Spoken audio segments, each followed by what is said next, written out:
Well, everyone, thank you so much for joining, and thank you so much for the opportunity to work with some really incredible manuscripts. I'm very excited about this one. As was mentioned, I have just completed my DPhil working on extraordinary dogs in Old Norse Icelandic literature. And I had to put a lot of thought into which manuscripts and what I wanted to talk about today, because there really are so many wonderful dogs scattered throughout the pages of the Bodleian collection. But I've decided that I'm going to focus on a topic that I'd like to do a bit more work in the future, and that's the connections between dogs, disease, medicine, and healing. And these are connections that manifest themselves in all of the manuscripts we've chosen for you today in a few different ways. So we're going to start with MS Bodleian 533, which is a mid-13th century codex from England, containing a Latin bestiary and a copy of Isidore of Sevilla's etymologies. I haven't had a lot of time to go through the actual text yet, but it seems to be a pretty standard bestiary, including an entry on dogs.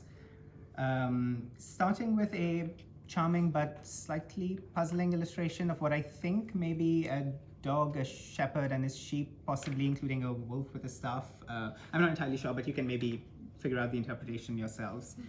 Most bestiary entries on dogs do focus on the loyalty of the animals, so their ability to fight for humans in the battlefield, their grief over their dying companions, their ability to be used as evidence in court cases or in trials, giving evidence about their master's killers. Some texts also highlight the more, shall we say, animalistic properties of the animal, particularly their propensity to return to their own vomit. And many bestiaries, including this one, include the curative properties of a dog's tongue, its ability to heal wounds by licking them. And I think that's mentioned right at the end on the right, the final couple of lines there. Now, this is a belief that has been around for centuries. If I had to guess, probably based on the natural observation that dogs and other animals do indeed lick their own wounds. Bestiaries are, of course, typically allegorical texts in which animal properties and behaviors are usually given some sort of higher divine theological meaning.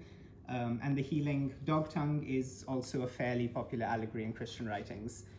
Gregory the Great, for instance, writes that dogs signify priests, and the dogs healing with their tongues is like priests removing the sores of our sins through their holy teachings. It's a bit of a stretch, but it sort of works.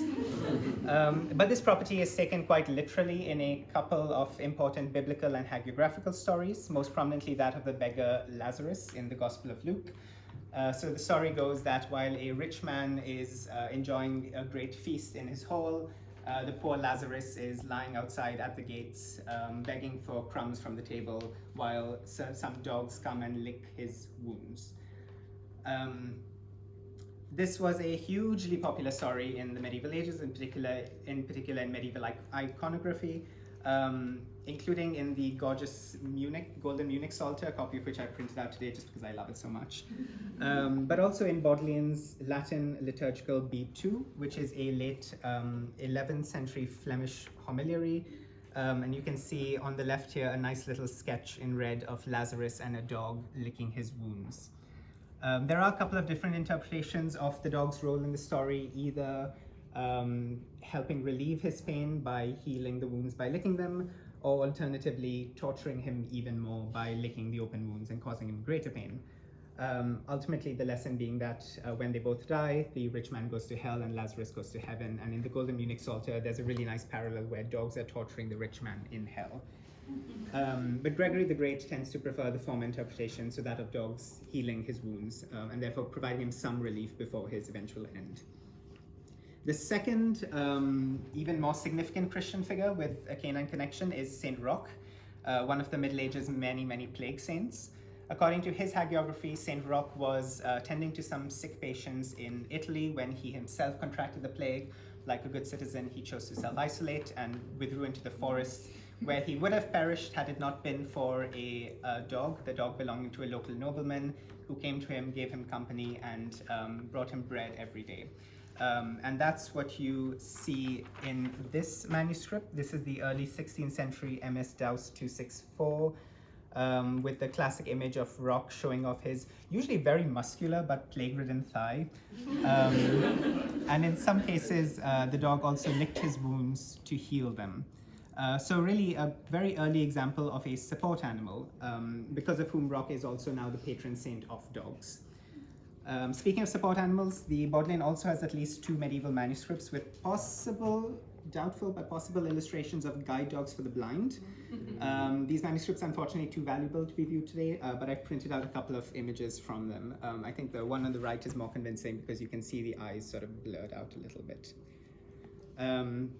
St. Roch's is a rare case where dogs have a positive association with disease, but the animal is more commonly viewed as a source or a vector of disease. This certainly applies to the plague. There are a few recorded historical instances of dogs being mass-culled because they were blamed for the disease. But of course, the more common dog disease is rabies. Rabies is again a disease that has been around for centuries, and classical and medieval authors and scientists, particularly in the Middle East, devoted a whole lot of time and many, many pages to thinking about the causes and the possible cures and treatments for the disease. And although a comparison with modern medical knowledge might reveal some misunderstandings, we can also see some remarkably accurate theories about, for instance, passive immunization and transmission by saliva. Examples of this preoccupation with rabies can be found in, again, many manuscripts, including this one, MS Ashmole 1462, which is a late 12th century English collection of medical and herbal texts. The illustration on this page I've chosen to highlight is possibly a combination of several different conditions, but also includes what looks like a rabid dog. And we can conclude that because there is a brief discussion of rabies a few paragraphs below the illustration. This manuscript also does feature several other images of dogs, including a possibly rabid blue-headed dog later in the text, as well as a dog tied to a mandrake, which was supposedly the best way to uproot this medicinal plant without subjecting humans to its deadly scream. And there's also some kind of description of dogs and other animals, possibly a bestiary later in the manuscript. I haven't had a chance to look at it yet. But the final manuscript I've chosen for this whistle-stop tour is this 15th century French edition of the 2nd century Roman author Justinus's epitome of Pompey Strogus. And I've chosen this one for one particular illustration on folio 20V of the death of King Darius in his bed, with a little small white dog at the side of the bed. Now this dog might very well be an ideal, loyal canine companion, like many of the other stories, grieving for its master. But its presence could also be a little bit ominous, not least because of the very creepy smile on its face. And this could be, I think, related also to the widespread association between dogs and death, so here as an omen of death. And I believe that these two dog tropes are very likely mutually influencing in this period. I could talk for hours and hours about the connections between dogs and death and their possible roots in dogs' ability to detect disease, but I think I'm slowly getting to my time, so I will wrap up here and let you all enjoy this wonderful collection.